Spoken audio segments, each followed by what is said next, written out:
Hello, we are Batuhan, Budak, and Deniz Kasap, and we will be presenting our final project for CS449, Learning for Robotics. Our project was table organizing via clutter clearing and wiping using KUKA-EVA robot. For introduction, as you all know, we have used Drake for our project. It's a very important toolbox for C++ and Python, supported by the Toyota Research Institute. It was started by the Robot Locomotion Group at the MIT Computer Science and Artificial Intelligence Lab, and it allows us to model-based design and use verification for robotics. The robot arm we will be using in our implementation is the KUKA-EVA arm. It has several advantages for us. It is designed and shaped in such a way that it has many joint angles and has very high and wide range of motion, which is very useful for our project. And also, it is widely used in common examples throughout the course book and the field. So we have thought that it would be a very suitable arm. Our setup and environment consists of basically the setup you can see here. We have a table, two boxes to pick and place, two crumbs to wipe, a slab to place the sponge on, of course, the slab, the sponge, and the two individual bins. Our goal is to clear the table of all these objects and then place the sponge in its according position. For related work, we have used the robotic manipulation, perception, planning, and control by Rusty Drake a lot. It is a course textbook. It includes very detailed explanations. It gives examples, has a lot of problems, has mathematical equations for performing certain tasks, and it was very helpful to us. And without it, we couldn't achieve any of these functionalities above. In these notes, there were a lot of deep note projects, some example simulations, which were very helpful to us because the notebook is mainly very theoretical, which we read and understood the general concepts, but have a hard time in implementation. So the deep note projects were very helpful. We were able to analyze and experiment with the code, and we took some parts from these examples, and they were very core parts of our functionality. Another thing we need to mention is a paper and project by William Shen. It is table cleaning through task and motion planning with force control. As you can even see through the name, the projects were very similar. At first, Batu and I had different projects, which were both kind of inspired by William's project. Once we decided to put together our projects and create a larger one, it ended up looking very similar to his project. There were a lot of similarities between our projects, mainly the setup, the dragging motion, the wiping motion, and all of the objects and goals were very similar. However, William used a force control, which is a different way of manipulating the robot. It has different controller schemes. Also, it was much more extensive in its operations and goals. So we have a slightly different and a simpler version of his project where we try to re-implement and understand all these processes. And the reference could be found here also in our paper. We have also used a lot of online tools, mainly to learn and understand the PDDL code part, aside from the course notebook, of course, for the Drake. We have used and studied the examples by M. Veloso, which was a YouTube series understanding and detailing the PDDL language. Also, we have used planning.domains, which is an online PDDL solver, which was mentioned in the example YouTube series.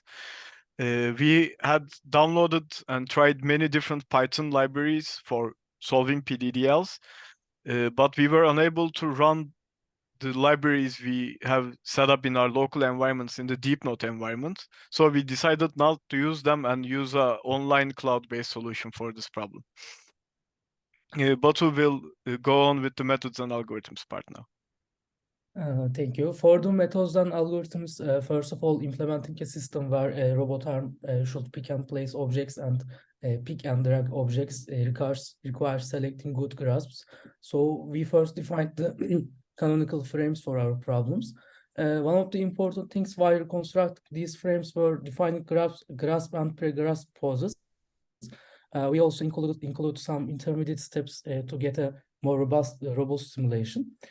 To align the grouper and the object to be picked correctly, we use these three equations. In the first two, we defined the positions, and in the last one, we defined the rotation of the grouper while holding an object. Next slide, please. To calculate the trajectories efficiently, firstly, we defined functions to generate frames for different operations. These operations are pick and place, which is basically picking and placing an object. Pick and wipe, which takes the sponge first and wipes the crumb by using it. Wipe, which assumes gripper is already holding the sponge, so it directly wipes the crumb. And place, which assumes gripper is holding an object and it places it to the given position. And lastly, double wipe, which wipes both of the crumbs with a single drag movement. In the figure 4, you can see the structure of the output of these make gripper frames functions. We also use make gripper pose trajectory and make gripper command trajectory functions from PyTrack to generate our trajectories. Next slide, please. In our initial approach, we have used chained canonical frames, which means we first define a large set of gripper poses for all of the simulation, and we created trajectories from it. After that, we executed the created trajectories. Also, we used pseudo-inverse controller in our initial code. It takes velocity trajectories and EVA position as an input. Then it outputs EVA velocity command. Next slide, please. For the final approach, we changed that pseudo-inverse controller with the planar system, which handles state transitions better. Also, we didn't use chain frames in our final implementation. In the final approach, the simulation runs in real time and executes the commands one by one. We will also talk about the planar system in detail in the next section. Deniz, you can move on. As Batu mentioned, our final approach has a planner which controls the robot by switching certain states. We need to create which states the robot will be in and take this as a list and give it to the planner. So this is where the PDDL comes in and gives us the desired functionality.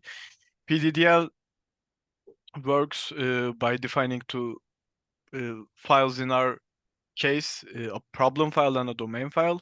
In the domain file, we define our environment, give some predicates, and in the problem file, we define goals, our initial states, and how we want the planner to actually get there. So for example, our predicates are kind of like this in a code example. The predicates are the things we need to keep an eye on and check for all the time for us to have the desired functionality. For example, we need to know if a path is blocked, if the gripper has picked some object, if the wiping process is over, and etc. We have an example action here, which is the pick and place box starts. So in order for us to take this action, we need to not be currently picking something. We need the gripper to be open. We need the object that we are picking to be the box, and etc. So by this kind of defining conditions and goals, we are able to map our environment and create some problem definitions for us to find an effective plan. Our experimental setup consists of a table, boxes, crumbs, bins, a slab, and a sponge. The sponge rests on the slab. And we have some possible scenarios which we might face. So the default case is the scenario where we wipe the crumbs and pick and place the boxes without any issues. But there might be other scenarios, such as that a box might be laying in the path that we want to wipe the crumb in. So in that case, instead of wiping first, we just pick the boxes out of the way and then initiate the wiping process. Also, we might have a situation where we could wipe both of the crumbs with one wipe motion. So this is also a case we need to consider.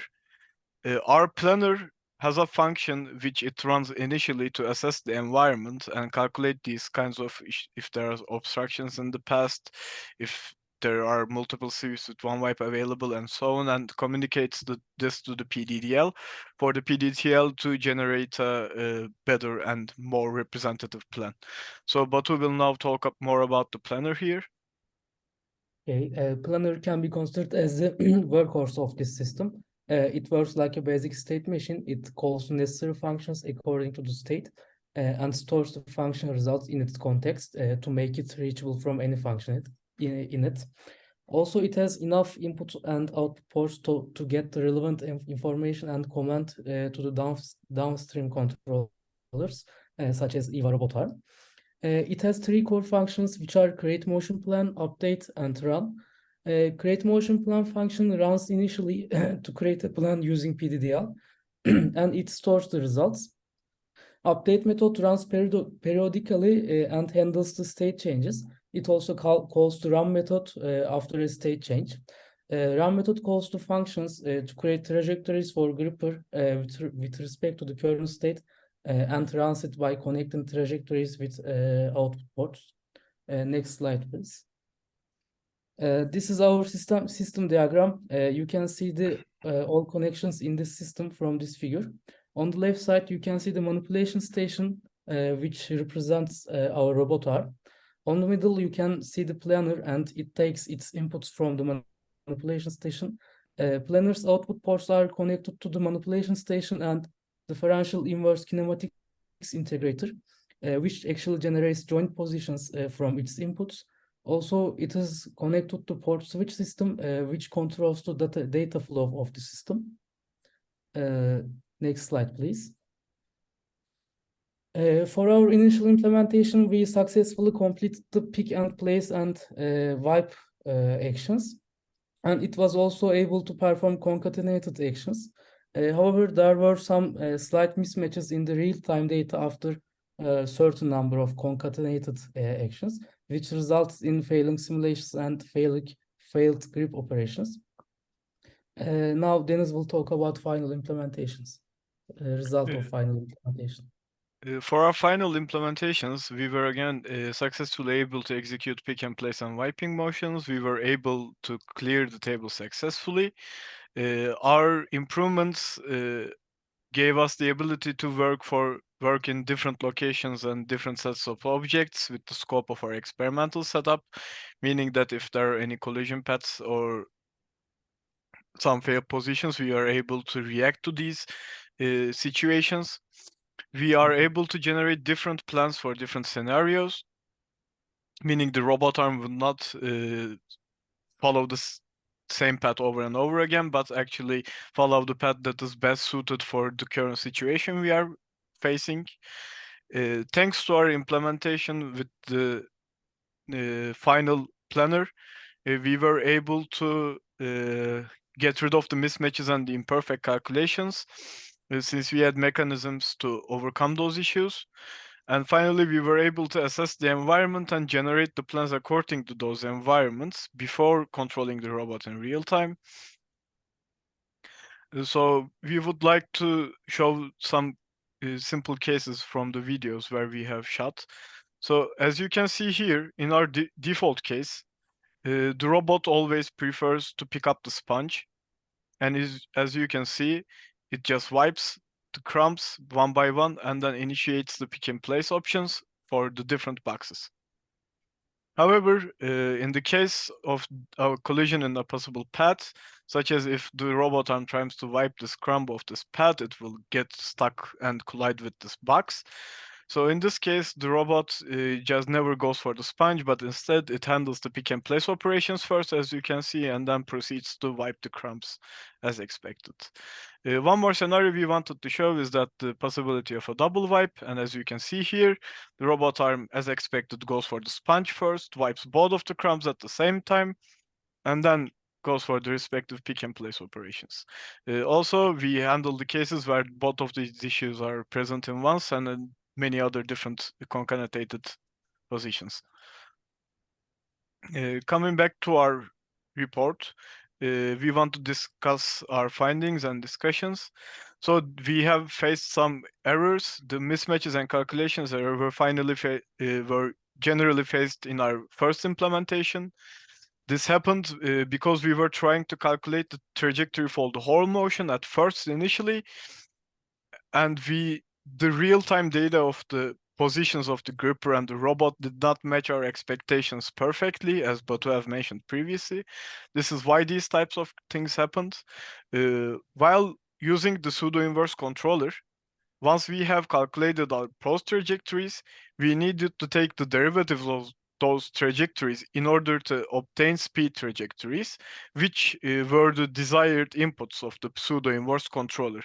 So as you can see here in this plot, as we discussed in our report, at this critical points where the derivatives are going to zero, there were mismatches happening, and the number of the decay and the severity is dependent on those critical points.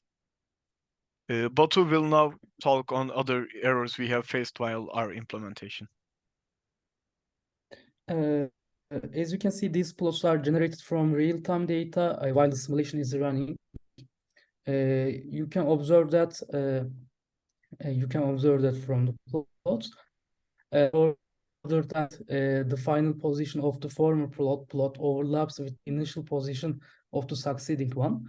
However, there are still some minor mismatches between these final and initial positions. That is because the robot arm does not exactly end up at the commanded position. Thus, the evaluation of the gripper pose at the start of each state makes the simulation more smoother. Also, we faced some errors in our final implementation, which was the transition between these state changes. There were some glitches between these changes, so we added some clearance poses, which are actually working as an intermediate steps to fix that glitches. Next slide, please. For the possible additions and evaluations, we think that our implementation provides a very smooth simulation. Very smooth simulation. The planner system that we implemented in the final version of the code also solves our most of the problems from initial one. Deniz will continue with the For what we could add and improve on our project, we currently only assess the environment initially, which means that we have set up the environment for the PDDL to function. We get a plan and then we execute that plan in real time. However, we do not have real time planning where if an object suddenly appears in our environment, we cannot change and manipulate our plan to fit into the altered conditions. Also, in William Shen's example and his projects, there were some large objects that were blocking any possible wiping paths where he dragged out of the way, or he also pick and place these barriers in some other form of things after the wiping motions were done. As far as we have read, he uses RRT and other forms of motion planning techniques. We couldn't implement those techniques such as RRT into our project, but there are very useful cases where we could benefit a lot from having an RRT implementation in our project. So that could be a possible addition to our project. This was our presentation, and thank you for listening.